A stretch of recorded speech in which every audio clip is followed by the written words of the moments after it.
First Epistle to the Romans, Maius 2772, by Gaius Florius Aetius. My fellows, it has been a part of our debate about the divine, its nature and will, that is talked on with very opposing views in one particular regard by our friends of the book religion as contrary to ourselves. And let me take this opportunity to highlight this main dividing line here. For it seems sometimes within a lot who talk among their own or are followers of the book religion that there is a level of confusion about this. Ask yourself, how much do you know for sure about the will of any of your fellow men or women? In honesty, you would have to answer you cannot know the will of another. It is nothing you can ever know for sure, for you do not live inside his skin and mind. And further, ask yourself, do you even know your own will in all breadth and depths? No, even to yourself, your own will is difficult to discern, and yet our cousins from the book religions claim they have an entire book that for all time clearly nails down the will of the divine.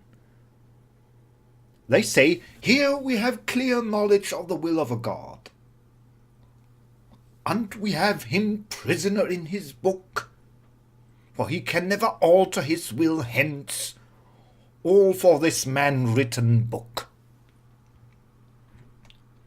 My fellows, it is a grave sin to claim that mortal man can know the will of the divine, which we call the gods. Mortal man cannot fathom the divine entirely, and what we get through the mercy of the divines is of course from their love and care, from their wisdom and far greater oversight.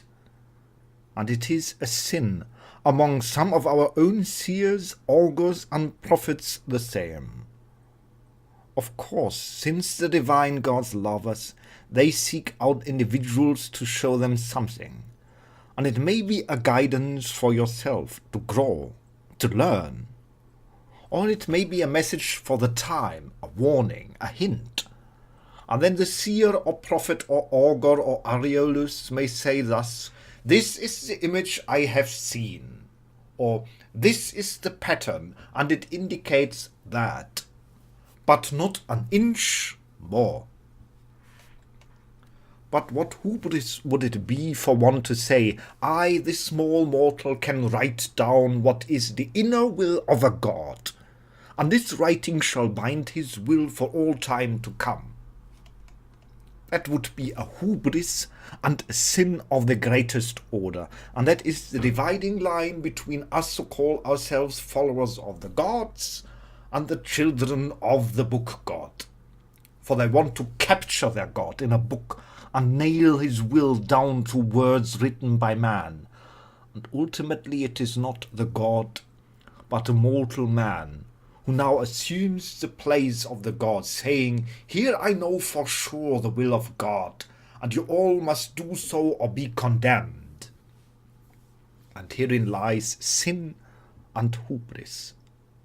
For to condemn or to save is the mystery of the divine, which we call the gods, and theirs alone.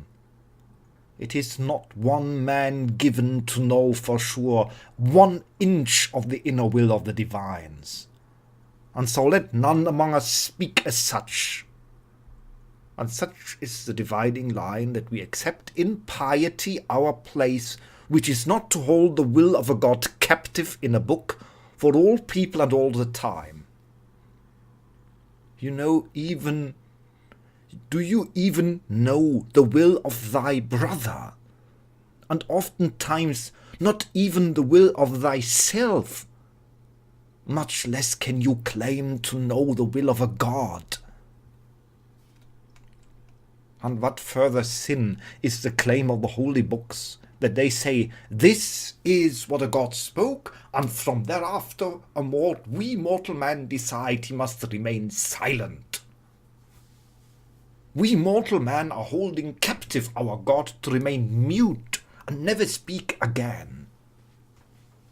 It is truly the apex of hubris, for it is to a God to speak or not. On what God, loving us, would ever to decide that he spoke, and now he should never speak again to anyone? And who benefits from that but a priesthood who now takes the mantle and sole authority to be the holder of the will of the divine itself? What hubris! And so, we, who are the followers of the gods, be it those of Rome or Germania, the Celts or the Slavs or whomever, we in piety speak wisely only thus: "This is what I have seen in dream and vision, and I tell you. This is how I see the signs and omens. Thus it is for now, and unto you that I bring this sign." But it is not a commandment. It is not that I am the knower of the will of a God and master over his inner thoughts. We know the gods give signs and visions, for such is their unending care.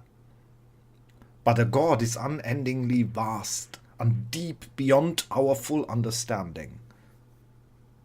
That is why Apollo Soter, in his wisdom, when giving us the 147 sacred maxims of Delphi, spoke to us with advices, not in commandments. For a God does not reveal his inner will in full to mortal man, nor does he bind his own doing, for doing so would make man slave to the will of a God. And that is why gods speak in parables, riddles and hints, so that we remain free despite the guidance of the gods. Man does not know the will of the divine, and that is why each man and each woman stands before the divine himself, which we call the gods, individually, and only as such makes his or her own counsel what the omens mean, what the oracle speech means each day anew. About this we debate, which is why we love reason and philosophy as the highest mortal wisdom. For through experience and reason we listen to others. We test our view that what may this event mean, what may that omen or sign mean, and we move on accepting our place in piety, that none, no man and no book, is knowing the will of the divines. And that, my friends, is the true salvation given by the gods, that each individual is free to stand before his God himself, and that no book or fellow man shall be between them and have the authority on the will of the gods.